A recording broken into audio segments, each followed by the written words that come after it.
성경을 모르고 우리 예수님을 모르면 어때요? 성경을 보면서 다 자기가 마음에 드는 구절, 읽다 보면 내 마음에 와닿는 구절에 형광펜으로 치고, 그리고 그것을 내게 적용하고 내가 원하는 그것을 사모하며 그렇게 기도합니다.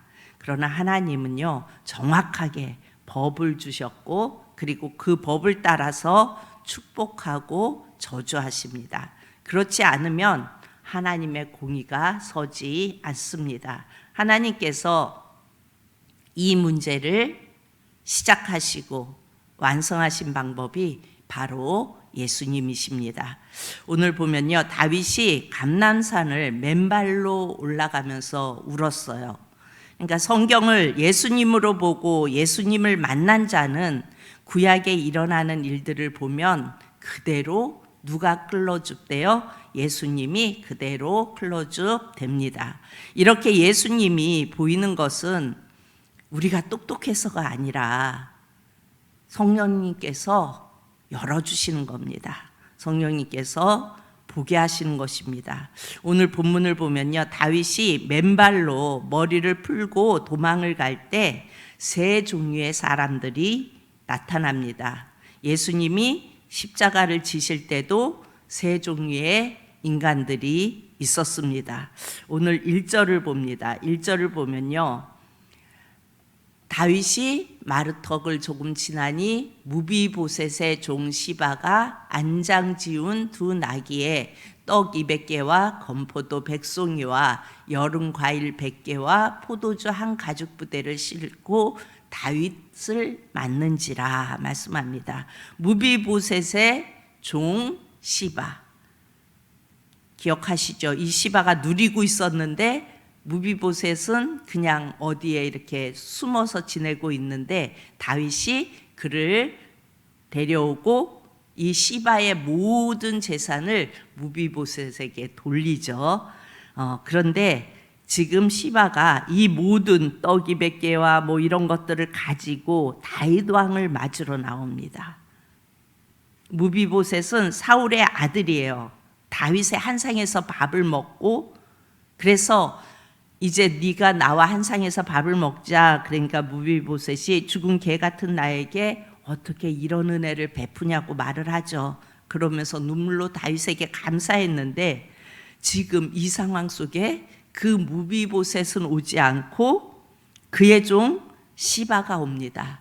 그리고 2절을 봅니다. 2절을 보면요, 왕이 시바에게 이르되 네가 무슨 뜻으로 이것을 가져왔느냐 하니 시바가 이르되 나귀는 왕의 가족들이 타게 하고 떡과 과일은 청년들이 먹게 하고 포도주는 들에서 피곤한 자들에게 마시게 하려 함이니이다. 너무 잘한 일이에요. 그렇죠? 지금 도망 나가는, 제대로 챙기지도 못하고 도망 나가는 이 다윗 왕에게 이렇게 가지고 와서 대접한다는 것은 참 잘한 일이에요. 자, 3절을 봅니다. 3절, 왕이 이르되 내 주인의 아들이 어디 있느냐 하니, 그러니까 이제 다윗 왕이 무비보셋이 어디 있느냐 묻는 거예요. 그랬더니 시바가 왕께 아뢰되 예루살렘에 있는데 그가 말하기를 이스라엘 족속이 오늘 내 아버지의 나라를 내게 돌리리라 하나이다 하는지라. 약간 반역의 기운이 보입니다. 그러자 다윗 왕이 화가 나서 4절을 봅니다. 왕이 시바에게 이르되 무비보셋에게 있는 것이 다 내 것이니라. 전에 시바 거였어요. 근데 다윗 왕이 무비보셋에게 돌렸죠. 그런데 이제 이것이 다시 시바에게로 갑니다. 그랬더니 시바가 이르되 내가 절하나이다. 내 주 왕이여, 내가 왕 앞에서 은혜를 잊게 하옵소서 하니라. 자, 그 자리에서 다윗이 무비보셋의 모든 것을 시바에게 주어요. 시바가 이렇게 다윗을 섬기는 물품을 가지고 온 이유는 전에 자기가 누리던 것을 다시 무비보셋에게서 빼앗고 싶은 거예요. 오늘 본문에서 안 보이는데요, 나중에 보면 무비보셋이 와서 다윗을 섬기려 해요. 그런데 어떻게 해요? 중간에 시바가 못 오게 하고 본인이 와서 이런 짓을 하는 거예요. 이 내 나라를 내게 돌리리이다 이런 말 무비보셋은 한 적도 없는데 시바가 자기 것을 무비보셋에게 다 돌렸는데 이제 그것을 다시 빼앗고 싶은 마음이 드는 거예요. 그래서 절름발이잖아요, 무비보셋이. 그러니까 오지 말고 계세요. 제가 전해드리고 오겠습니다. 이렇게 하고 와서 말을 이렇게 하는 겁니다. 예수님이 우리 죄를 위해 골고다로 가실 때 시바 같은 이런 기회주의자가 있었어요. 누구죠? 가룟 유다였죠. 다윗이 왕의 자리에서 쫓겨나는 모습은 앞으로 오실 메시아가 조롱과 수치를 당하며 당할 일에 대한 그림자적 예표입니다. 거기에서 기회주의자인 가룟 유다의 상징적 인물이 오늘 이 시바입니다. 자, 우리가 5절을 봅니다. 5절을 보면요, 다윗 왕이 바후림의 이름에 거기서 사울의 친족 한 사람이 나오니 게라의 아들이요 이름은 시므이라. 그가 나오면서 계속 저주하여. 시바는 자기의 목적을 위해 다윗 왕을 이용하지만 오늘 이 사울의 친척인 시므이는 대놓고 그냥 저주를 합니다. 계속하여 저주하고, 그러니까 만인이 보는 가운데에서 그냥 공개적으로 다윗 왕을 저주하고 망신을 주는 겁니다. 6절을 봅니다. 6절을 보면 또 다윗과 다윗 왕의 모든 신하들을 향하여 돌을 던져요. 저주하는 것에 그치지 않고 돌도 던집니다. 그때 모든 백성과 용사들은 다 왕의 좌우에 있더라. 왕을 보호하고 있었겠죠. 7절, 시므이가 저주하는 가운데 이와 같이 말하니라. 피를 흘린 자여, 사악한 자여, 가거라 가거라. 여러분, 사울은 다윗이 죽였어요? 하나님이 죽였어요? 하나님이 죽였어요. 그런데 시므이는 다윗이 죽였다고 생각을 하는 겁니다. 사실 다윗과 상관이 없어요. 블레셋 전쟁에서 사울은 죽잖아요. 그러니까 여러분 잘 보세요. 우리가 시험에 들 때, 성도들이 시험에 들 때 가만히 보면 항상 해석을 잘못해요. 그래서 시험에 들어요. 사울을 죽인 자는 다윗이라는 거예요. 이 시므이는 해석을 잘못했지요.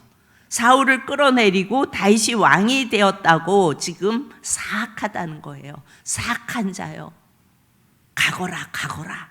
너 때문에 우리 사울 왕이 죽었어. 이렇게 말하는 겁니다.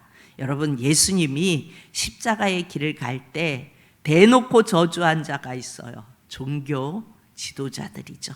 유대인들이 대놓고 예수님을 저주했어요. 나무에 달린 자요. 그들의 풍속이 나무에 달리면 가장 저주받은 자가 나무에 달렸어요. 근데 우리 예수님이 나무에 달렸죠. 그러니까 이 종교 지도자들이나 유대인들, 종교 지도자들이 나서서 저주하니까 유대인들, 일반인들 모여있던 자들은 뭔지도 모르고 그냥 함께 저주를 합니다. 여러분, 누가 없으면 이런 일들이 벌어져요? 예수님이 없으면, 예수님이 마음에 없으면 여러분 사단의 것입니다. 그래서 엿보다가 뭔가 작은 문제가 생기면 그것을 꼬투리 잡아 무너뜨립니다.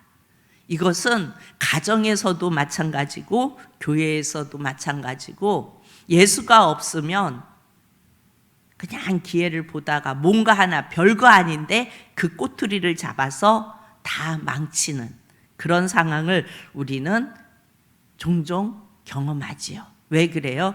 예수가 없으면 그래요. 그 사람이 잘못돼서 그런 것이 아니라 예수가 없으면 사단이 그를 조종하기 때문에 그렇습니다.